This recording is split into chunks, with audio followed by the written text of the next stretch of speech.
சென்னை மெரினா கடற்கரையில் காங்கேயம் காளை அறக்கட்டளை நிறுவனர் சிவசேனாதிபதி தற்போது செய்தியாளர் பேசி வருகிறார். அதன் நேரலை காட்சியை பார்ப்போம்.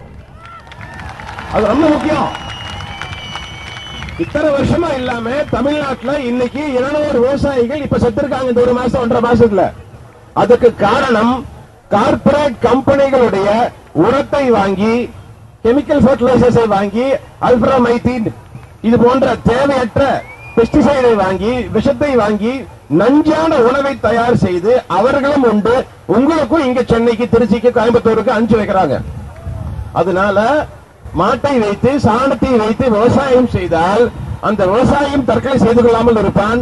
நமக்கும் நஞ்சில்லாத நல்ல உணவு கிடைக்கும் என்பதை அனைவரும் ஞாபகத்தில் வைத்துக் கொள்ள வேண்டும்.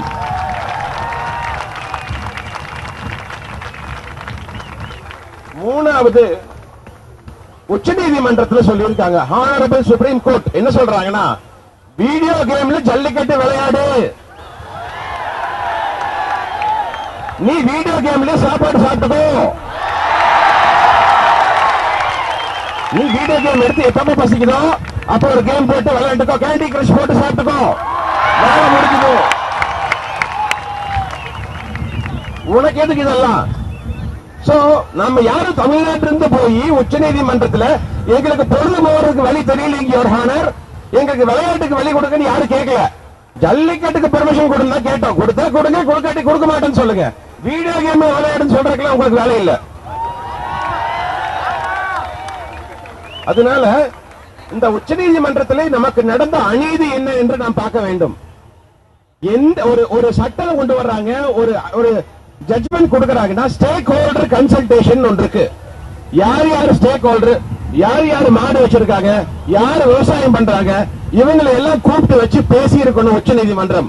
ஏன் கிரிக்கெட் விளையாடுற பிரச்சனைக்கு ஒரு கமிட்டி போடுற, சீஃப் ஜஸ்டிஸ் வச்சு ஒரு கமிட்டி போடுற, ஜஸ்டிஸ் லோனா கமிட்டி எங்களுக்கு போடுற, எங்களுக்கு ஒரு கமிட்டி போட்டிருக்கணும். சென்னைக்கு அனுப்பிச்சிருக்கணும், சிவகங்கைக்கு அனுப்பிச்சிருக்கணும், மதுரைக்கு அனுப்பிச்சிருக்கணும், கோயம்புத்தூருக்கு அனுப்பிச்சிருக்கணும், பெங்களூருக்கு அனுப்பிச்சிருக்கணும். ஏன் அனுப்பல? எங்களை எல்லாம் பார்த்தா மாக்கான தெரியுதா? எங்களை பார்த்தா எப்படி தெரியுது அவங்களுக்கு என்று இதுவரைக்கும் அதை யாரும் அவர்களை கேட்கவில்லை. உச்சநீதிமன்றத்தில் இருப்பதால் எது வேண்டுமானாலும் செய்யலாம், என்ன வேண்டாலும் சொல்லலாம் என்ற ஒரு எண்ணத்திலே அவர்கள் இருந்து கொண்டு இருக்கிறார்கள். அடுத்தது, நம்மளை கண்டு இந்த நீயாண்டல பார்த்திருப்பீங்க சில பேர், ஜல்லிக்கட்டு பத்தி பேசினா ஒரு அம்மா சொன்னாங்க, I think what the need is education. ஓஹோ, இங்க சொல்லு, யாராச்சும் ஒருத்தர் படிக்காம நிக்கிறான்னு சொல்லு. IIT, India institute of science, India institute of management, Cambridge university, Tata institute of social sciences, Xavier institute of management, XLRI, இங்கெல்லாம் போராட்டம் நடந்துட்டு இருக்கு. உலகம் பூரா நடக்குது. இத பத்தி சொன்னா ஒருத்தன் சொல்றான், these Tamils are like this. நாங்க அப்படித்தான் விட்டு, நாங்க அப்படித்தான். தமிழ்நாட்டில் இருக்கக்கூடிய 7.5 கோடி பேரும் தமிழர்களே, நாங்கள் இப்படித்தான் இருப்போம். நாங்க ஒரு விதமான ஆளுதான், எங்களை நீ ஒண்ணும் செய்ய முடியாது. நாங்க இதே போல ஏன் இப்படி ஒரு பிரச்சனை தமிழ்நாட்டுக்கு வந்தது, கேள்வி கேட்பாடு இல்லாம அனாதிய தமிழ்நாடு ஆட்சின்னு பார்த்தோம்னா, கடந்த 20 வருட காலமாக மாணவர்கள் போராட்டம் இல்லாததான் ஒரே காரணம்.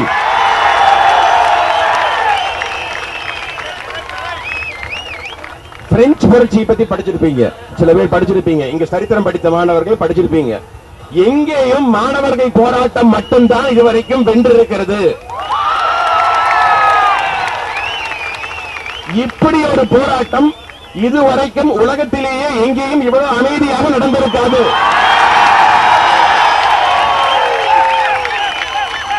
இதுல ஒரு அடிஷன், இப்படியே அமைதியாக எப்பேற்பட்ட சூழ்நிலை வந்தாலும் நடக்க வேண்டும் என்று கைகூப்பி கேட்டுக்கொள்கிறேன். நிச்சயமா இப்படியே நடக்கணும். என்ன பிரச்சனை வந்தாலும், எவ்வளவு நிறைய வீடியோ எடுத்து பொய்யா எல்லாம் சோசியல் மீடியால அனுப்பிச்சுடுறாங்க. நானும் பேஸ்புக்ல போட்டுதான் இருக்கேன். 2 வருஷத்துக்கு முன்னாண்ட கர்நாடகாவில இங்கே தப்பு பண்ணவன் அடிக்கிறது எடுத்து இப்போ அலங்கநல்லூர்ல ஜல்லிக்கட்டு விளையாண்டவங்களை எல்லாம் போலீஸ் அடிக்கிறாங்கன்னு சொல்றாங்க. தயவு கூர்ந்து நமது பிரச்சனை காவல்துறையுடனோ அரசாங்கத்துடனோ கிடையாது. மத்திய அரசாங்கத்தில் தான் 2012 இந்த தவறு நடந்தது. மத்திய அரசாங்கம் மறுபடியும் சட்ட திருத்தத்தை கொண்டு வந்து amend PCA PCA என்றால் என்ன? Prevention to Cruelty to Animals Act, PCA. Tamil அதுக்கு என்ன பேரு? விலங்கு வன்கொடுமை தடுப்பு சட்டத்தை அமெண்ட் பண்ணு, சட்டத்தை மாத்து. இதுதான் நம்மளுடைய ஒரே குறிக்கோள். இப்ப என்ன சொல்லுவாங்கன்னா, பாராளுமன்ற செஷன்ல இல்ல, அதனால எங்களால மாத்த முடியாது. உச்ச நீதிமன்றம் அமெண்ட் PCA, அதான் எந்திரீங்க நீங்க, அதுதான் அமெண்ட் PCA. இதான் நம்ம ஹேஷ்டாக் அமெண்ட் PCA. PCA மாத்து, அதை மாத்தினா மட்டும்தான் எங்க காளைகள் ஓடும். கட்டி தழுவுவார்கள் எங்கள் காளைகளை கட்டி தழுவுவார்கள்.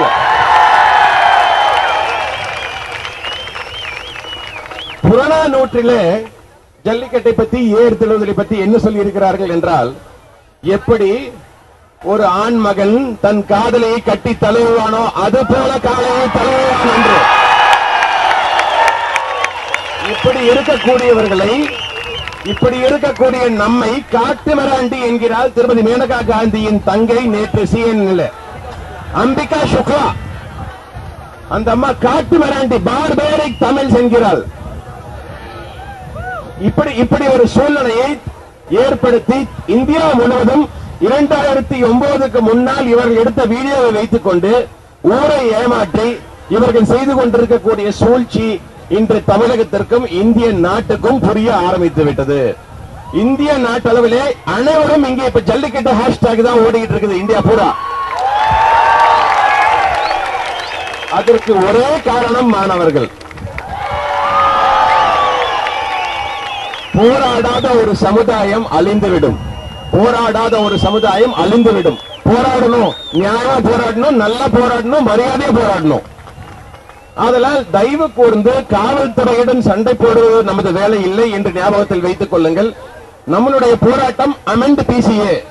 ஓகே, ஒருவேளை மத்திய அரசாங்கம் என்ன சொல்லிட்டாங்க, பாராளுமன்றம் இல்ல, அதனால எங்கனால சட்ட திருத்தம் கொண்டு வர முடியாதுன்னு சொன்னாங்க. இப்போ நமக்கு என்ன தேவைன்னா, நீட் கேள்விப்பட்டிருக்கீங்க? NEET, national entrance examination, medical examination.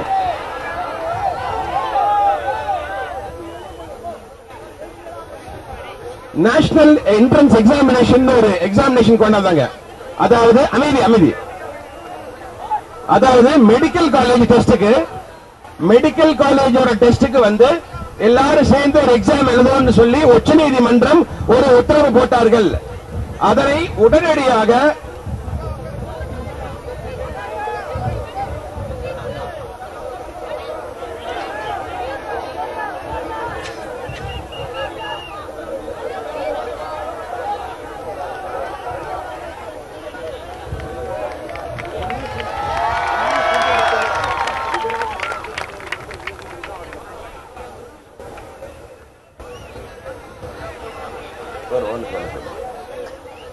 அமைதி.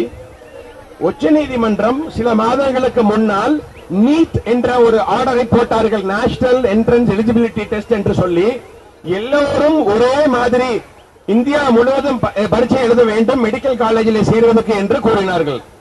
அதனை மத்திய அரசாங்கம் பிரசிடென்சியல் ஆர்டினன்ஸ் மூலம் ரத்து செய்து, உச்சநீதிமன்றத்தின் உத்தரவை ரத்து செய்து மத்திய அரசாங்கம் தமிழகத்திற்கும் குஜராத்துக்கும் மகாராஷ்டிராவுக்கும் எக்ஸம்ஷன் வழங்கியது. அதை இப்பொழுது ஜல்லிக்கட்டு கேஸிலே வழங்கு, எங்களுக்கு வழங்கு. அதுல வழங்க முடிந்த உங்களால் இப்பொழுது ஏன் வழங்க முடியாது? ஏன் வழங்க முடியாது? எங்களை ஏமாற்றாதீர்கள். நிச்சயமாக நடக்காது, நிச்சயமாக நடக்காது. ஓகே, மத்திய அரசாங்கம் சாரி தொடர்ந்து வருந்துகிறோம். நாங்க ஏமாறாம இருக்கிறோம்னா ஐயா இங்க இருந்து போக முடியாது.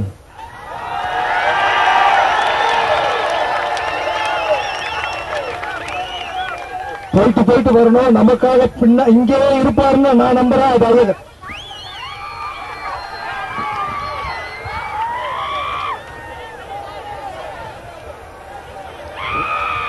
நீங்க இங்க இருந்து போக கூடாது. எங்க கூட டெல்லி போகணுங்க. டெல்லி போகணும். ராத்திரி 10:30 மணிக்கு பிளைட்டுக்கு டெல்லி சலோ எனக்கு தெரிஞ்ச ஹிந்தி வார்த்தை டெல்லி சலோ அவ்வளவுதான் தெரியும், அவ்வளவுதான் தெரியும். ஆமா, அதுக்கு மேல நமக்கு தான் இதே மாதிரி எங்களுக்கெல்லாம் மூத்தவங்க எல்லாம் போராடி தான் காப்பாத்தி நம்மளை இங்கிலீஷ் படிக்க வச்சு இன்னைக்கு காக்னிசன்ட்லயும் இன்போசிஸ்லயும் டிசிஎஸ்லயும் சாதாரணமா வேலை செஞ்சுட்டு இருக்கிறோம். இல்லாட்டி நம்மளை கொண்டு போஸ்டல் டிபார்ட்மெண்ட்ல உட்கார வச்சிருப்பாங்க. அதனால தப்பிச்சோம். அதனால நான் என்ன சொல்லிட்டு இருந்தேன் இப்ப உங்ககிட்ட, ஓகே அமெண்ட் அப்படி ஒரு வேளை வந்து மத்திய அரசாங்கம் பிரசிடென்ஷியல் ஆர்டினன்ஸ் போடாவிட்டால் தமிழகத்தில் இருக்கக்கூடிய 50க்கும் மேற்பட்ட பாராளுமன்ற உறுப்பினர் அனைவரும் ராஜினாமா செய்யுங்கள். தமிழகத்தில் இருக்கக்கூடிய பாராளுமன்ற உறுப்பினர்கள் இல்லாமல் மத்தியிலே ராஜ்யசபாவிலே எந்த சட்டமும் செல்லாது. ஆதலால் ராஜினாமா செய்யுங்கள்.